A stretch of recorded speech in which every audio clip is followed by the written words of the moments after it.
डोडा से आम आदमी पार्टी के एकमात्र विधायक महराजुद्दीन मलिक की पीएसए के अंतर्गत हुई गिरफ्तारी को लेकर असदुद्दीन ओवैसी ने कड़ा एतराज जताया है। सोशल मीडिया हैंडल एक्स के माध्यम से उन्होंने ट्वीट कर इसे निंदनीय घटना कहा। उन्होंने कहा कि ये इतिहास में पहली बार हुआ है कि किसी सिटिंग एमएलए के ऊपर पीएसए लगाया गया है और उसे उसके अंतर्गत गिरफ्तार किया गया है। ये बेहद निंदनीय है, उन्होंने इसे कंडेम किया है।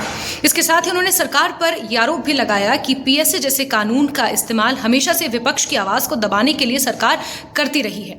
साथ ही उन्होंने ये भी आरोप लगाया कि पीएसए के तहत न जाने कितने लोग, 400 का आंकड़ा उन्होंने दिया कि 400 के आसपास लोग अभी भी जेलों में बंद हैं। और आपको ये बता दें कि डोडा से आम आदमी पार्टी महराज मलिक ने जिस तरह से डोडा डीसी हरविंदर सिंह के खिलाफ अपमानजनक टिप्पणी और आपत्तिजनक भाषा का इस्तेमाल किया था, उसके अंतर्गत उन्हें गिरफ्तार किया गया है। फिलहाल उन्हें कठुआ जेल में पीएसए के अंतर्गत रखा गया है।